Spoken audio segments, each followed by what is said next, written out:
No te puedo... Se me estaba tan lejos de lo que quería hablar. Pero qué interesante, ¿no? Sí. O sea, como anillo al dedo, Freud y Stendhal. Sí, así que por lo menos eso me dio paz para pensar que no estaba tan, No, no estaba descaminada para nada. eso, porque de repente quizás, claro, sí tiene sentido, pero nada que ver, como pues, puede ser Pero no era una algo conexión arbitraria, rebuscado, no, no, para nada. pero al parecer sí. Así que gracias, No, súper, me alegro y me mucho. encantó haber hecho esa conexión también. No, estuvo buenísimo, te felicito. Ok, Qué bueno.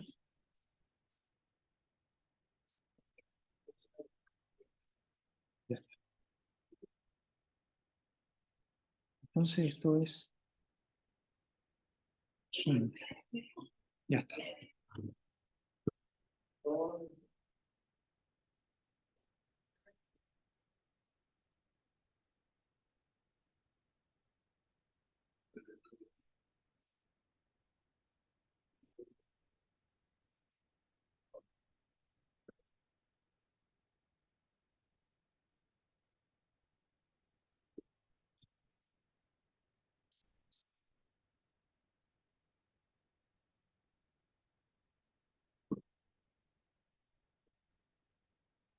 Yo tengo una pregunta Sí, por favor. respecto de la simetría o asimetría del acceso a el estado mental de cada fenómeno. Claro, poníamos como contraejemplo a la tesis cartesiana de que uno tiene acceso privilegiado a sus propios estados mentales. En caso de, claro que si uno tiene angustias internas o dolores internos que no lo agobian, sin que interfieran con el campo de la conciencia, porque están ahí. Claro, sería un caso en el que hay una discusión subjetiva que usted no conoce y que otros podrían conocer mejor que él. Exacto. Pero claro, la pregunta es, ¿eso es un contraejemplo para Descartes o para una caricatura de Descartes? Porque no me queda claro cuándo Descartes pretende que el sujeto tenga acceso privilegiado. Claro, Descartes dice que el sujeto tiene acceso privilegiado a todo cuanto concurra a su conciencia, de manera manifiesta. Pero Descartes alguna vez pretende que cada sujeto conozca mejor que nadie sus propias particularidades psicológicas, biográficas, propios atributos contingentes, psicológicos, biográficos. Me parece que Descartes pretende eso alguna vez. Entonces, que gane unos señoritos con su teoría rara diciendo que claro, no tiene angustia oculta suficiente. No me parece que sea algo que atestigua la tesis cartesiana, porque claro, eso es parte como de atributos vigentes, biográficos, psicológicos, que no son algo que Descartes pretende que conozcamos mejor. Claro, claro. Sí, muy buena tu pregunta, porque tiene que ver con la extensión del cartesianismo y el alcance de la autoconciencia, ¿no es cierto? Claro. Y ahí, bueno, claro, efectivamente hay que distinguir como el Descartes histórico del Descartes, de la influencia cartesiana, digamos. Claro, entonces podríamos decir que el dogma del fantasma en la máquina, lo que Rael denomina el dogma del fantasma en la máquina, quizá quizá no encuentra asidero textual suficiente en el propio Descartes, pero sí hay una manera en la recepción cartesiana, digamos, hay esa presunción de acceso exhaustivo a la propia vida mental, digamos, ¿no? Es lo que podríamos llamar la vulgata cartesiana. Claro, a lo mejor, no, a lo mejor uno encuentra en la objeción y respuesta una visión mucho más matizada, ¿no es cierto? Pero, pero por ejemplo, la noción de subconsciente fue tan revolucionaria porque relativizó se destacó polémicamente sobre un trasfondo de cartesianismo, claro, que a lo mejor no está textualmente fundado, pero es como en la historia de la transmisión está bien acreditada, digamos. O sea, se supone que nadie se conoce mejor a sí mismo que uno mismo, digamos, ¿no? Y que al principio el autodiagnóstico es infalible, digamos, ¿no? Pero claro, a lo mejor si uno hace un recorrido cuidadoso por Adame y Tannery, digamos, ¿no es cierto? Por el corpus cartesiano, uno puede encontrar excepciones a eso, puede encontrar opacidades, puede ser que Descartes haya admitido opacidades en el acceso introspectivo que relativizan eso. Entonces esto efectivamente se dirige más contra una caricatura, si tú quieres, contra una vulgata cartesiana, más que quizá contra la letra de las meditaciones, ¿no es cierto?, de las objeciones y respuestas. Claro. Habría que hacer un chequeo súper cuidadoso ahí, te encuentro razón. Claro. Y después hay una cuestión súper importante, que es que el cogito tiene un carácter episódico, que Hume puso de relieve en su crítica del cogito, ¿no es cierto?, esto de que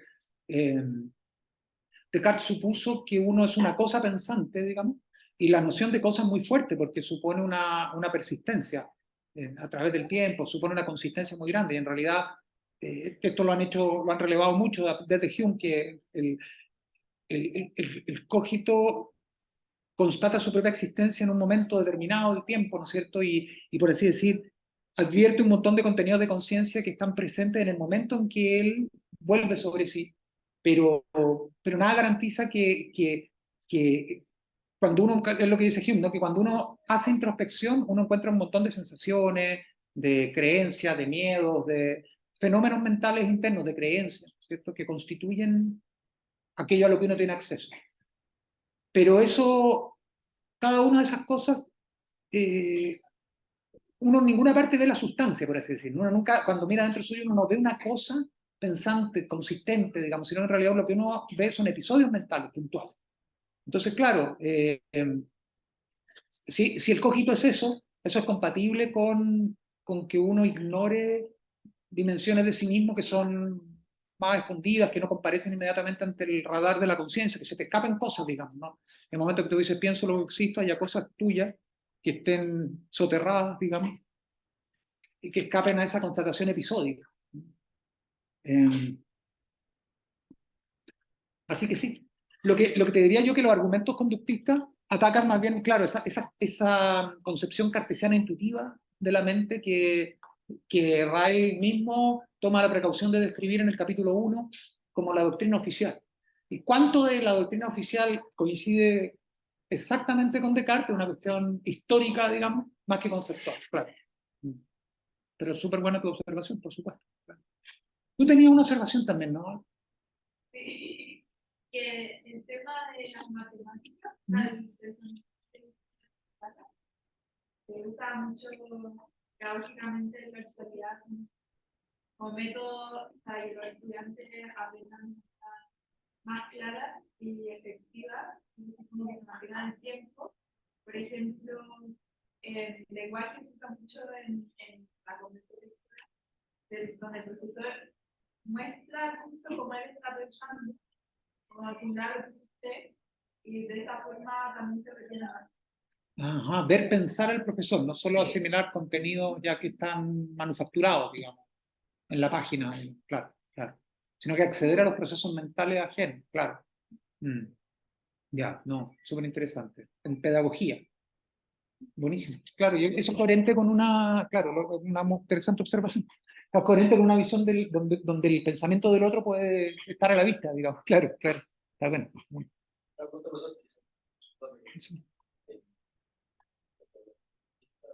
Dice que quiere hacer, por ahí hacer público lo privado.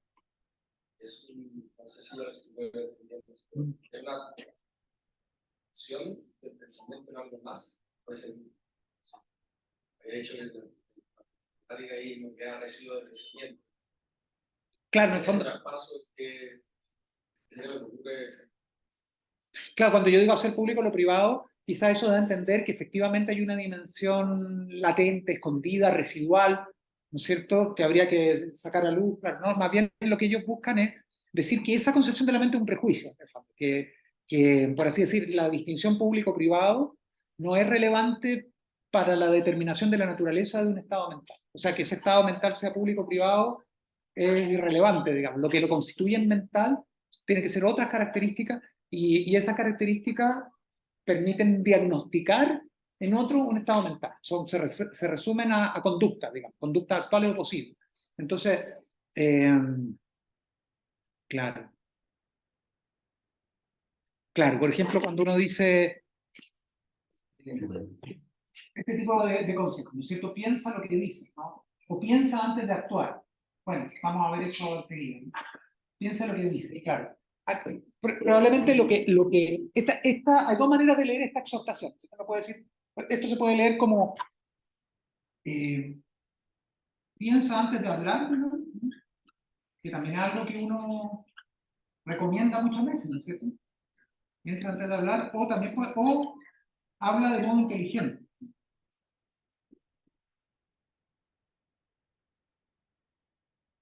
La segunda manera de decirlo, o la segunda manera de entender este consejo, ¿no?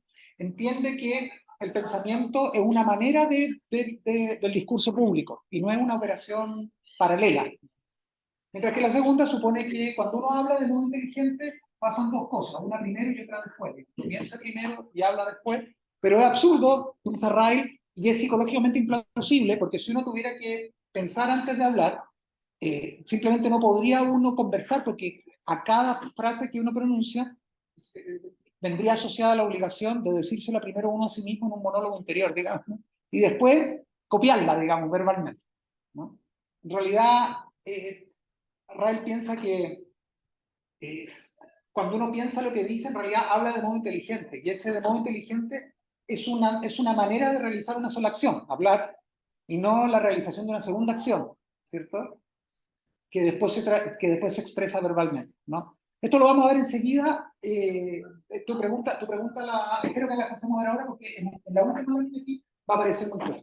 Vamos entonces con conductismo analítico. Estamos tratando de qué significa analítico en esta expresión. Bueno, la palabra, estos son las etiquetas inglesas que tiene el conductismo filosófico, ¿no? No psicológico, no como terapia, digamos. Conductismo lógico o conductismo analítico. ¿Por qué? Bueno, esto tiene que ver un poco con el significado de las oraciones, ¿no? Aquí tengo varias oraciones.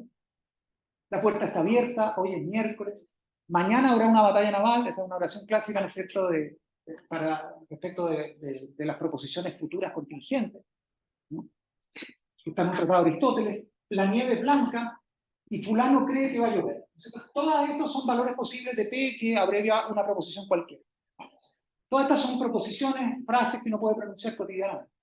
Ahora uno puede preguntarse, de acuerdo, digamos, con la manera usual de entender el significado de una proposición, en los tiempos de Ryle, digamos, el Círculo de Viena, en los años 30 del siglo XX, el significado de una oración, claro, ¿en qué consiste el significado de una oración? Bueno, el significado de una oración, podríamos decir que cada oración dibuja un mundo posible, eso puede ser, ¿no? Es decir, cada frase que uno pronuncia describe un escenario, ¿no?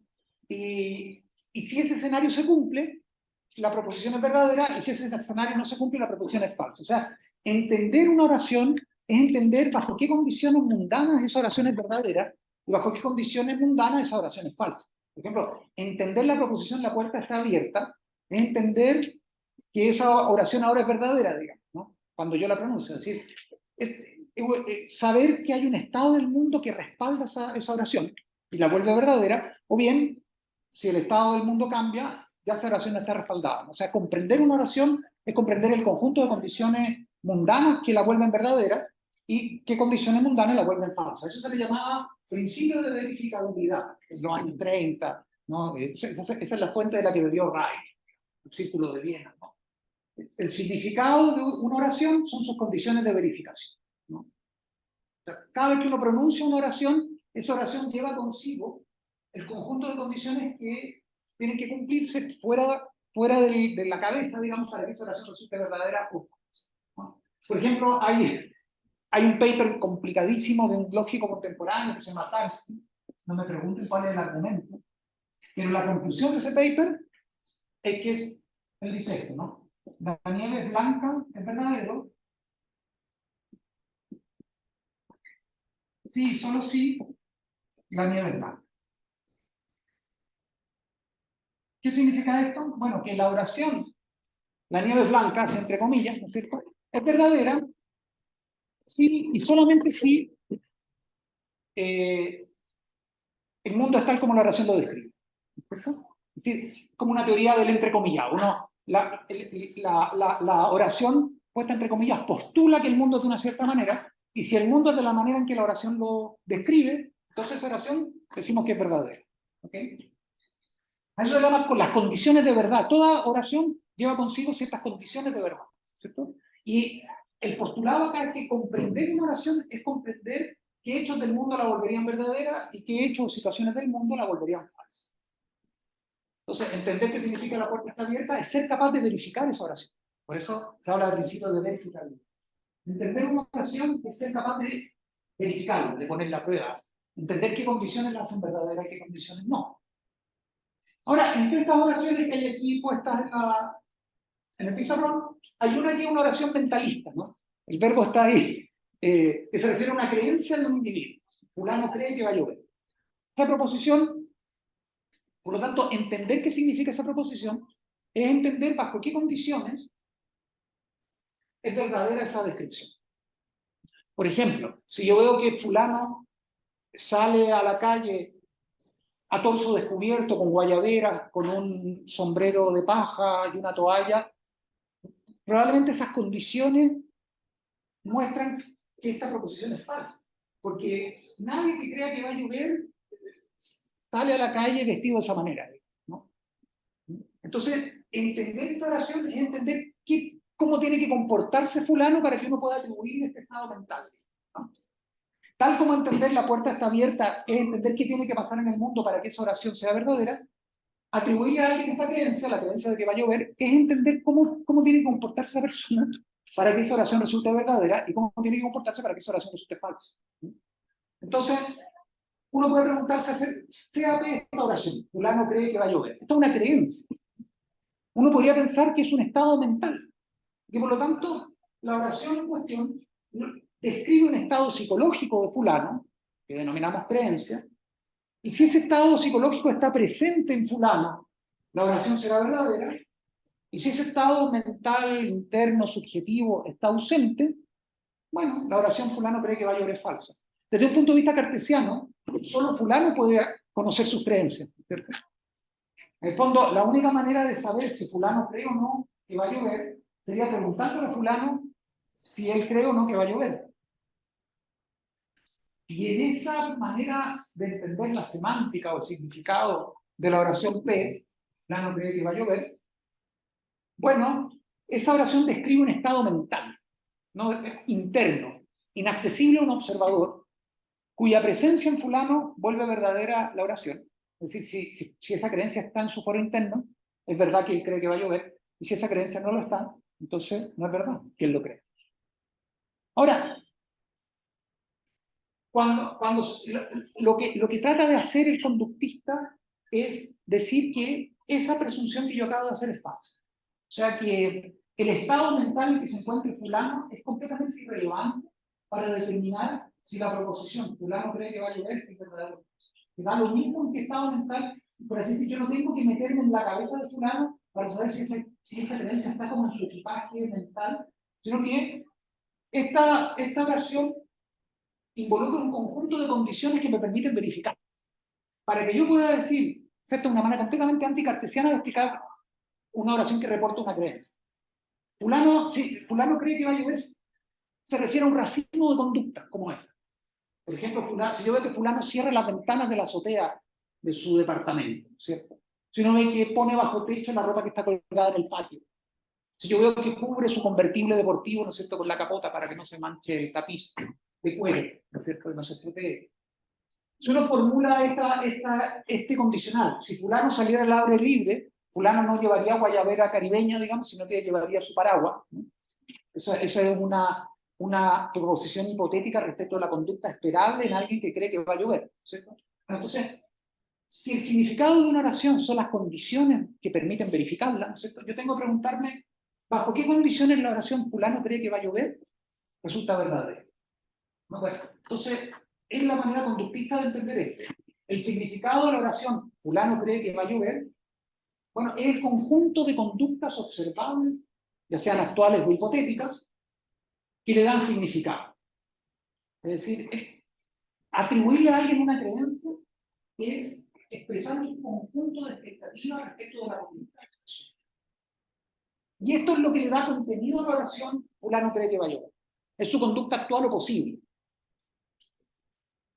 El conjunto de conductas actuales o posibles de fulano que la vuelven verdadera. Entonces, esto lo dice Batman en el paper que vamos a leer a contar de la próxima semana, que vamos a empezar a recorrer juntos, ¿no? Algunos extractos, no todo el paper. Que el conductismo analítico es esto. Es la tesis de que todo discurso acerca de eventos mentales es traducible en un discurso acerca de la conducta manifiesta de la persona, a la que atribuimos esos eventos o estados mentales. Sea que esa conducta sea actual o profesional. O sea, las creencias de una persona se agotan en su conducta actual o posible, ¿no? La conducta actual o posible de una persona agotan el significado de las oraciones que le atribuyen estados mentales a esas personas. Decir que alguien cree algo es atribuirle un conjunto de conductas que volverían verdaderas a proporción y que nos permiten verificarlo. Entonces, si yo creo que, si yo digo, Felipe cree que, no sé, Felipe cree que está lloviendo, digamos, ¿no? ¿Qué estoy atribuyendo a Felipe? ¿Un estado interior que solo él puede conocer? No, estoy atribuyendo un conjunto de expectativas conductuales que se formulan muchas veces en términos de condicionales, ¿no? Si Felipe saliera, probablemente llevaría un paraguas. Si Felipe, no sé, si Felipe tiene frío ahora, el frío es una cuestión privada, inaccesible, íntima. Yo no estoy en la piel de Felipe, no puedo saber si tiene frío. Bueno, pero si Felipe va a poner la tetera, se calienta un café, si pide un café abajo y no un agua mineral helada, ¿no es cierto? Entonces yo puedo... Esa es una expectativa conductual que me permite verificar o refutar la frase Felipe tiene frío. Entonces, uno puede agotar la... Ya ahí tenemos una creencia, digamos, que se expresa en conducta o que consiste en conducta, más que expresarse.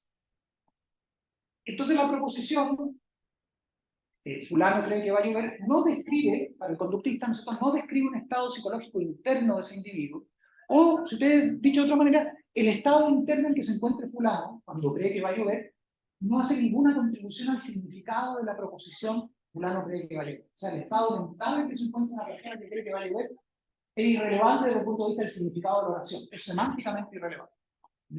Porque lo que entendemos al entender que una persona cree que va a llover es un conjunto de conductas esperables de esa persona. Eso es lo que llaman esta escuela de pensamiento conductista, disposiciones para comportarse de una cierta manera. Un estado mental consiste en un conjunto de disposiciones a comportarse de un cierto modo característico bajo ciertas condiciones.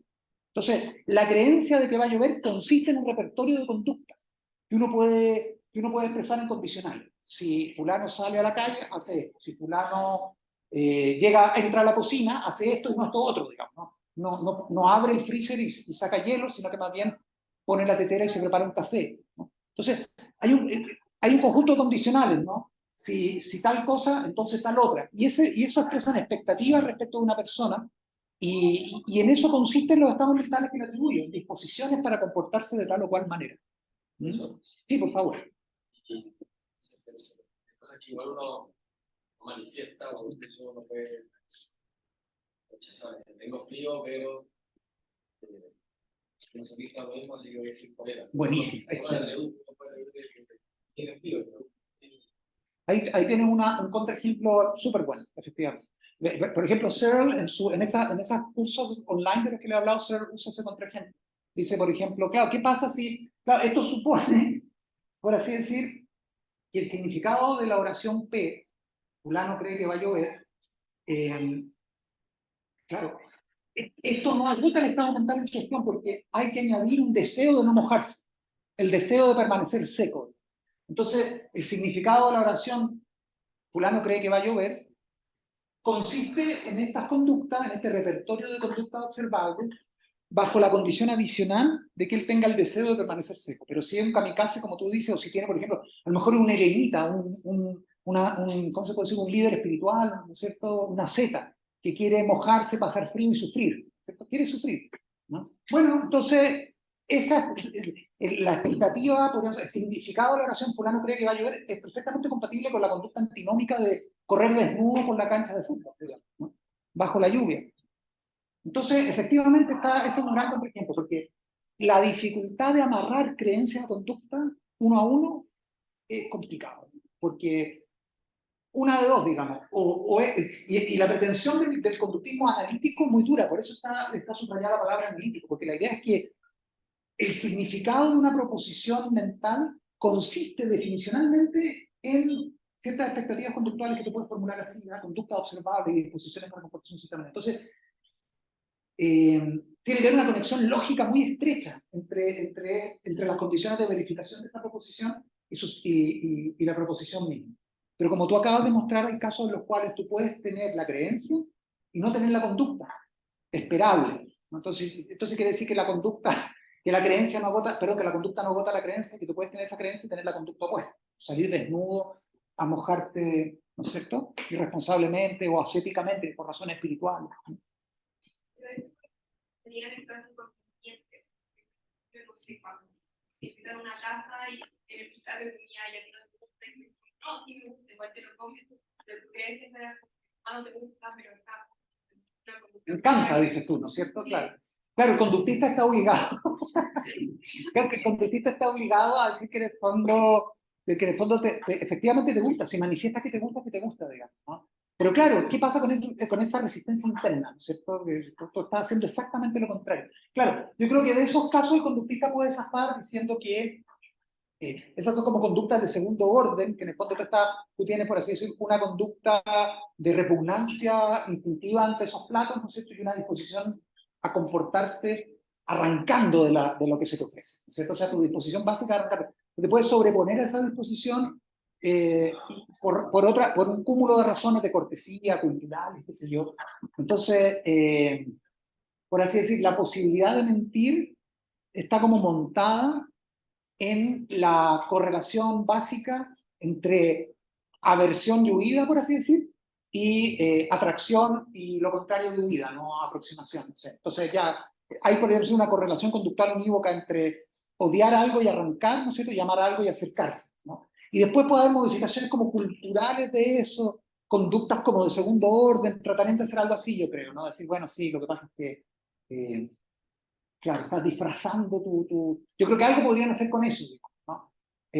Una vez que admiten que, por así decir, el deseo consiste en acercarse y la aversión consiste en alejarse, tú logras después, no sé, introducir factores adicionales como que hacen posible la mentira, que hacen posible explicar conductualmente en qué consiste la mentira, digamos, como una conducta más refinada, de segundo orden, que consiste en distanciarse de esas conductas más básicas en las que consiste el deseo o la aversión, ¿no? Yo creo que ellos pueden todavía acomodar ese tipo de fenómenos más complicados, socialmente más finos, pero el ejemplo que da en cambio Gustavo me parece que como que le pegan la línea de flotación a la semántica conductista, porque pasa esto, digamos, que tú puedes tener la creencia pero no la conducta, ni el racimo de conducta, y por otra parte puede pasar también que se produce una circularidad, porque en el fondo para explicar un estado mental, que es la creencia, tú tienes que incluir otro estado mental, la creencia de que va a llover, ¿okay? Ese es nuestro estado mental que expresamos de esta manera, significa esto.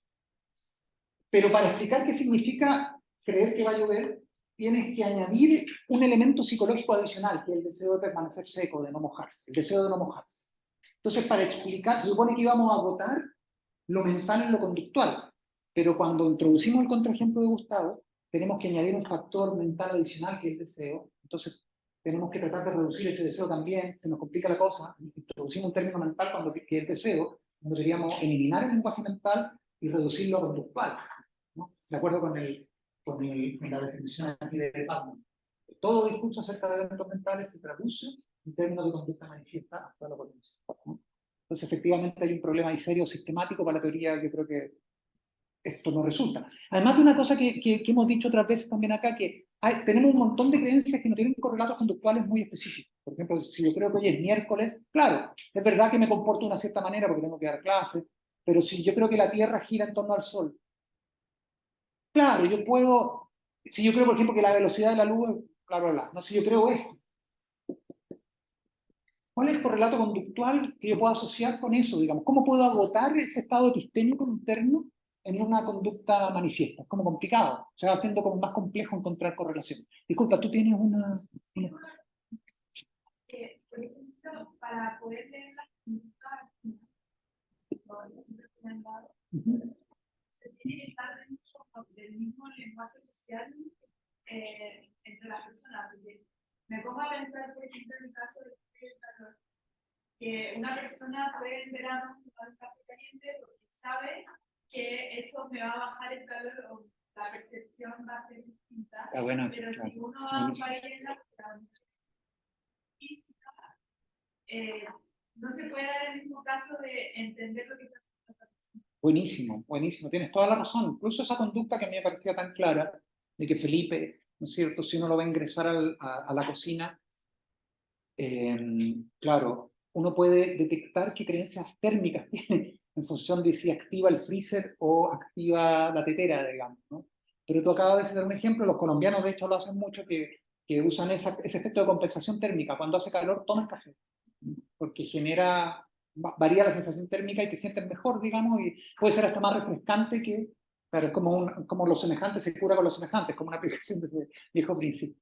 Entonces, claro, efectivamente, eso muestra que nuevamente tienes que añadir como hipótesis adicionales para que haya una correlación que te permita, una correlación lo suficientemente unívoca, que te permita determinar las condiciones mundanas que vuelven verdadera una proposición mental. Porque claro, para la puerta está abierta, es muy claro qué significa entender esa proposición.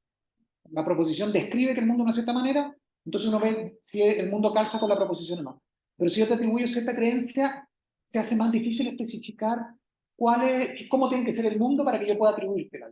¿Cuál es la conducta? ¿Cuáles son las expectativas conductuales asociadas a esa creencia que me permiten atribuir? Y ahí puede ser la cosa mucho más laxa, que contra ejemplo del café es buenísimo. O sea, uno diría que es más claro, pero no es tan claro. Sí. ¿Alguien tiene alguna otra acotación? Nos quedan muy poquitos minutos para podríamos matar el conductismo en esta lámina, ¿les parece?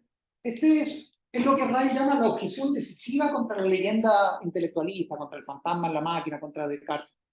Es bien interesante bueno, que yo creo que una parte plausible de su doctrina, ¿no? Bien, esta es una cosa que podemos llamar el argumento hereditario, ¿no? Y se aplica a casos como actúe sin pensar, que hablábamos acá hace un ratito. Para entender el argumento solo necesitamos tener una definición en la cabeza, y que es en qué consiste una planificación racional. Y podemos definir como planificación racional un proceso mental silencioso que uno ejecuta en su interior antes de actuar, antes de poner en movimiento su cuerpo. Es una definición informal de qué consiste planificar una conducta, ¿no? Un proceso mental silencioso que uno ejecuta en su interior antes de actuar. Y muchas veces cuando uno dice, bueno, piensa antes de actuar, le está recomendando al interlocutor que efectivamente primero elabore un razonamiento y después lo implemente corporalmente. Pero si siempre planificar racionalmente la conducta tuviese que entenderse en estos términos, tenemos un problema de regresión al infinito, que es el que Ray formula a continuación, tomando como base este concepto de planificación racional, que parece no tener ningún problema, no piensa antes de actuar. Bueno, la premisa 1 es que toda acción es inteligente si está precedida por una planificación racional previa. ¿No es cierto? Uno podría comprarse esa premisa, ¿no? ¿Cuál es la diferencia? Pero recuerden que esta es una premisa que Ray no aceptaría, por supuesto, porque Ray, en nuestro texto de la semana anterior, decía que un payaso tropieza inteligentemente, más bien que el payaso que tropieza inteligentemente no es el que primero tropezó en su mente y después tropezó sobre la arena en el circo, sino que piensa él que más bien cuando decimos que un payaso tropieza inteligentemente, no le estamos atribuyendo dos acciones, una acción mental y una acción corporal, sino que estamos atribuyéndole una cierta manera de realizar con su cuerpo una acción. Pero hay una sola acción y no dos. Entonces, Ray no aceptaría la premisa 1, pero una premisa que normalmente uno acepta cuando le dice a otra persona, piénsalo antes de actuar. Piensa antes de actuar. Premisa 1, toda acción inteligente está precedida por una planificación racional previa. Premisa 2, bueno, toda planificación racional es una acción inteligente. Ese es el problema, que dentro del repertorio de acciones que uno puede ejecutar está el planificar. Planificar es un verbo activo, como caminar, como no sé, como comprar, es un verbo en voz activa, ¿no es cierto? Y por lo tanto es una acción también. Entonces, si toda acción es inteligente, se está precedida por una planificación racional previa. Pero toda planificación racional es una acción inteligente. Se sigue de eso que toda planificación racional calificará como tal si está precedida por una planificación racional previa. Pero esta segunda planificación será también una acción inteligente. Y para hacer una acción inteligente requerirá entonces estar precedida por una planificación racional. y si a su vez es inteligente, tendrá que estar precedida por otra y así al infinito, ¿cierto? Entonces, por eso Ray considera que actuar inteligentemente no es actuar dos veces, digamos, ¿no? Primero en tu cabeza, después corporalmente, sino que en realidad inteligente no es un adjetivo, sino un adverbio, digamos, ¿no? Designa una manera de actuar y eso está en el corazón de esta distinción que le da título al segundo capítulo que nosotros vamos a leer, o yo les he recomendado leer, o más que recomendado. Voy a extraer párrafos solamente de los dos primeros capítulos del concepto de lo mental en la interrogación de la que les hablé cuando les mandé el material del jueves. Él propone entonces repensar esto de actuar inteligentemente a partir de la distinción entre know that y know how, ¿no? Que es una distinción súper útil y, bueno, que se usa mucho en, no sé, pues, en planificación organizacional, en las empresas está lleno de esta distinción, ¿no? Entre know that y know how. De ciertas formas, el conocimiento, digamos, admite dos modalidades completamente distintas, ¿no? Y nosotros solemos pensar que solo hay una manera de conocer, que conocer es incorporar intelectualmente un cierto contenido teórico, ¿no? Que se expresa en proposiciones. Por ejemplo, aprender geografía, aprender geología, aprender botánica, es incorporar un conjunto de descripciones, que son saberes que, por así decir, quedan capturados de manera exhaustiva por las proposiciones en las cuales esos saberes consisten. Es decir, una vez que yo he aprendido toda la descripción, por ejemplo, ornitológica, cuáles son las aves que componen el ecosistema de la zona central de Chile, ¿no? He aprendido todo lo que hay que aprender. Digamos. El conocimiento ornitológico de la zona central de Chile se deja capturar exhaustivamente en un conjunto de proposiciones que describen cuántas y cuáles son esas especies de aves. Entonces, hay ciertos conocimientos teóricos que tenemos que efectivamente se dejan capturar por proposiciones y no hay ningún residuo adicional, digamos. Pero el know-how es un tipo de conocimiento que se expresa en acciones, ¿no? y más que en proposición. Y ahí Ray tiene presentes casos como saber nadar, como andar en bicicleta, como hablar inglés, y ahí pasa algo interesante, que es que en general uno no aprende estas cosas interiorizando las proposiciones que las describen, digamos, ¿no? Nadie aprende a nadar leyendo un manual de instrucciones, ¿no es cierto? Sino más bien imitando los movimientos de alguien más experto, lanzándose al agua, tratando de, ¿no es cierto? Es un tipo de conocimiento no proposicional, sino más bien uno sabe cómo más que qué, ¿no? No hay un contenido distinto, sino que más bien es una manera de realizar ciertas acciones, ¿no? Entonces, esto es un poquito más como adverbial, ¿no? Actuar inteligentemente es más bien un know-how que un know-that, ¿cierto? No es que uno tenga que, por así decir, tener una descripción teórica de una conducta y después implementar la conducta, sino más bien es una modalidad de la conducta, una manera de hacer las cosas, y no es una segunda cosa que hay que hacer antes de la que estamos calificando de inteligente. Bueno, ese es el argumento de Ray contra Descartes, pero como ustedes vieron, el proyecto troncal del conductismo analítico es más bien un proyecto que tiene que ver con la definición de los términos mentales y suponer que uno puede definir los términos mentales en términos conductuales y que da lo mismo lo que le ocurra en su fuero interno a la persona, porque no es esa la manera en que las palabras mentales adquieren su significado. Entonces, esperar a alguien a tomar el té a las 4:30 no designa, digamos, las condiciones de verdad de esa proposición.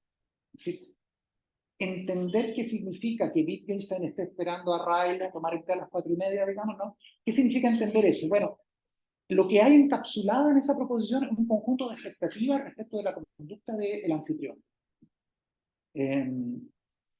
Y ellos quieren agotar la creencia, o la espera en este caso, ¿no? ¿En qué consiste esperar a alguien? Bueno, en un racimo de conducta asociada, que son lo que le dan significado a la proposición y nos permite saber si esa proposición es verdadera o falsa. Bueno, la polémica que vamos a ver es que efectivamente, ¿qué es lo que va a decir Putnam en este paper? Que básicamente la refutación ambigua del proyecto conductista es que efectivamente es muy raro suponer que uno puede hacer esta reducción, que uno puede traducir sin residuo los estados mentales en términos conductuales observables y públicos, ¿no? y que es concebible que una persona tenga dolor, por ejemplo, sin tener las expresiones conductuales asociadas. Y uno puede hacer experimentos mentales que muestran que si yo digo fulano de tal tiene un dolor inmenso, digamos, ¿no? o a Gustavo le duele mucho la cabeza, digamos, ¿no? Que hay un error lógico en suponer que esa proposición expresa un conjunto de expectativas conductuales respecto de Gustavo, ¿no? Que lo que significa la palabra dolor de cabeza aplicada a alguien es una expectativa conductual, ¿no? Yo solo atribuyo que porque en el fondo Wittgenstein Putnam va a definir entre los criterios que me permiten aplicar una palabra como dolor a una persona y el significado de la palabra. Y va a decir que esas dos cosas son súper distintas. Básicamente va a decir que, por ejemplo, cuando uno tiene una enfermedad, hay una cantidad de síntomas que me permiten atribuírsela a una persona, pero el significado de la palabra que designa la enfermedad no son los síntomas que la exhiben, digamos, que la despliegan, que la ponen a la vista, sino un cuadro viral que causa esa expresión conductual. Entonces probablemente el dolor no consiste en las conductas manifiestas que lo hacen visible, sino en la causa de esas conductas.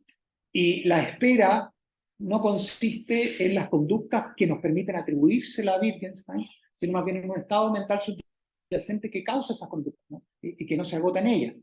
Lo mismo, explicar que Felipe cree que va a llover.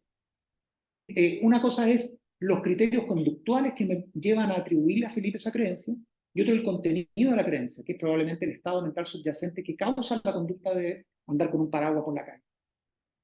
No es que creer que va a llover consista en llevar paraguas, digamos, sino que, aunque yo atribuyo esa creencia, si veo a Felipe llevar un paraguas, probablemente su creencia es causa de esa conducta, y no es idéntica a esa conducta. Esa va a ser la estrategia de Putnam en ese texto que vamos a comenzar a revisar el próximo día. Bueno, eso es lo que yo tenía para compartirles hoy día sobre el conductismo analítico. Con eso yo ya terminé, pero no sé si ustedes tienen observaciones, tú, Eduardo. No entendí el silogismo de la... Ya, perdón. Claro. O sea, supuestamente de la primera premisa, que sería una premisa cartesiana, se seguiría este regreso. Claro, eso es, exacto.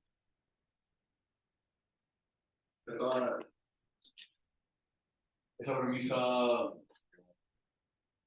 imagino que un dualista o un cartesiano no aceptaría, porque claro, uno diría más bien toda acción externa es inteligente, puesto que está, o si está precedida por una planificación nacional previa.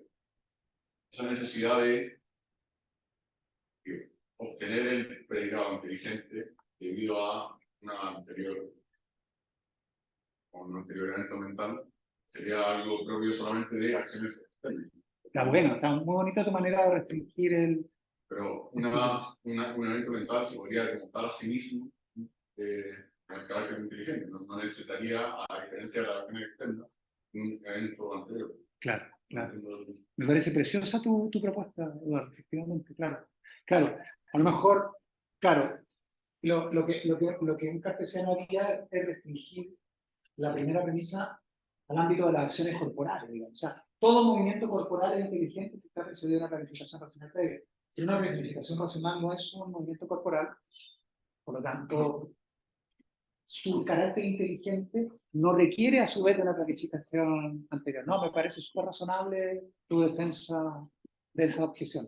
Veamos si te parece, podemos ver mínimamente cómo la formula Ray, por si acaso yo puede ser que yo la haya representado de una manera poco caritativa también. Pero, no, esto es en la página... En la página 28-29 del PDF.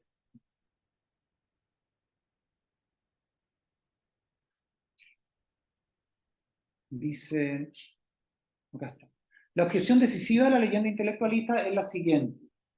La consideración de proposiciones, bueno, estos son los errores que tienen a veces la piratería online, entonces hay proporciones terribles.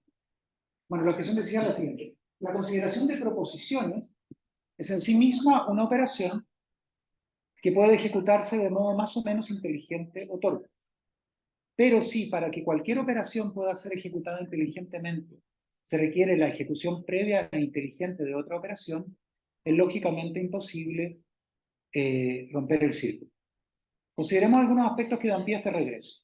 De acuerdo con la leyenda, toda vez que alguien actúa inteligentemente, su acto es precedido y dirigido por otro acto interno que consiste en considerar una proposición normativa apropiada. Cada vez que alguien hace algo inteligente, primero considera una regla en su cabeza. Pero ¿qué es lo que hace que tome en cuenta tal proposición apropiada en vez de otra, elegida entre varios miles que no son apropiadas? ¿Por qué el héroe, por ejemplo, no toma en cuenta una receta de cocina o una regla perteneciente a la lógica formal? En vez de eso toma en cuenta un precepto moral.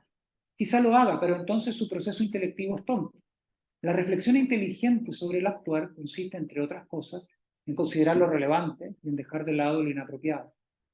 Debemos decir entonces que para que las reflexiones del héroe sobre su acción sean inteligentes, debe primero reflexionar acerca de cómo reflexionar mejor sobre su acto. Claro, acá está la carga de circularidad.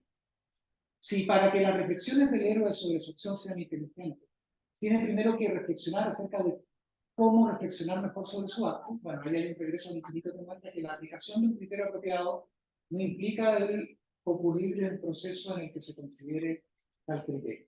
Claro. Sí. No sé, yo creo que tu restricción de la premisa que usa Riley es súper válida, digamos, que Descartes podría decir no, porque los actos inteligentes de consideración de reglas no heredan su propia inteligibilidad, su propio carácter inteligente más bien de un proceso de consideración anterior, sino que se lo confieren a sí mismos. Claro.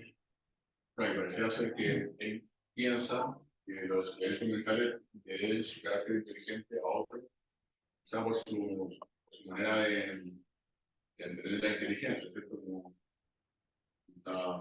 cálculo. Claro. Parece que hay una relación entre, no sé, si uno entiende la inteligencia como cálculo, proceso, parece muy fácil pensar que el carácter inteligente de cualquier evento mental se deba a, con su pertenencia a una frecuencia de otros eventos mentales. Sí, parece parece haber una conexión entre esa concepción de la razón calculadora, digamos, y la necesidad de que cada operación de cálculo herede su racionalidad de una operación previa, claro.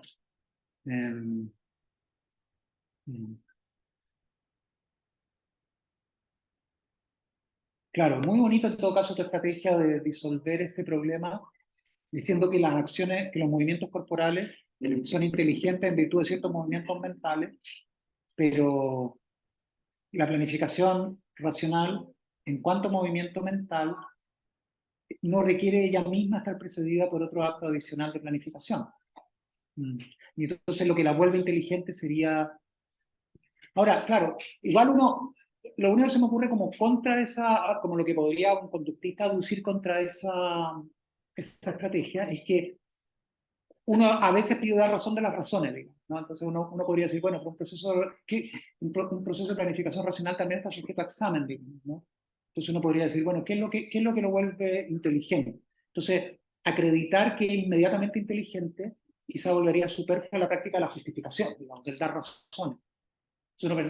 Entonces, si alguien justifica que planificó bien, tendría quizá que, al justificar que planificó racionalmente, tendría que mostrar que la racionalidad de esa planificación, ¿en qué consiste, digamos, la racionalidad de esa planificación? Tendría que decir, bueno, en que la he pensado bien de antemano, y ahí tendría que introducir una planificación adicional para dar cuenta de la planificación por la que se le está pidiendo justificar. Claro. Bueno, pero muy interesante, ¿no? Muy interesante que yo creo. Pues el hecho de que semánticamente una proposición que representa un evento mental, claro, el hecho de que semánticamente dependa para su racionalidad, Una está inserta en un razonamiento, etc., no es idéntico a que el evento mental, y no como cierto contenido semántico, tiene que estar precedido de eventos. Porque no podría decir,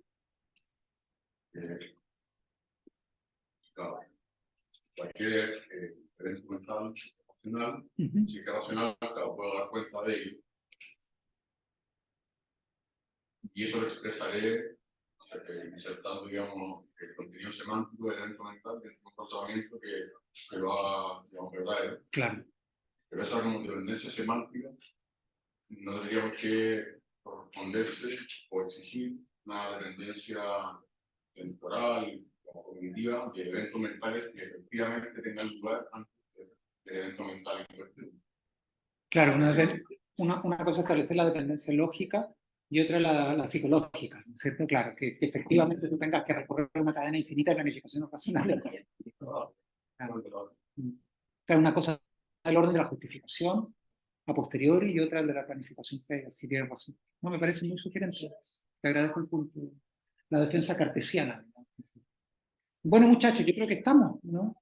Estamos en la hora y la próxima semana comenzamos con otra cosa.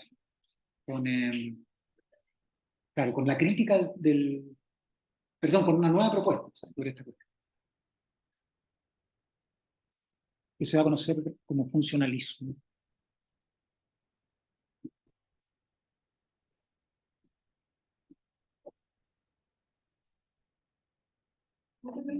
Chao, muchas gracias, que estén muy bien. Chao, ¿Qué pasaste? Muchas gracias, Rico. Gracias, que estén muy bien.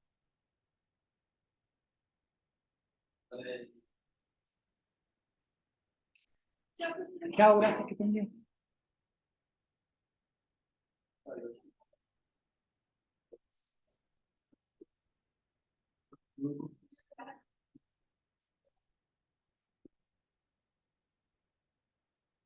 Pero a mí me gusta mucho entender el concepto. No, de verdad. Espero luego mantener Claro, una manera de y la cuestión no funciona de verdad. Eso es bonito como propuesta. pero creo que también adopta una concepción así, ¿no? Del significado. Sí, se podría decir, ¿no es cierto? Claro, claro, todo está muy. Porque yo creo que esto está más influido por el siglo de verificabilidad del círculo de bienes. El significado de una proposición específica con el siglo de verificabilidad.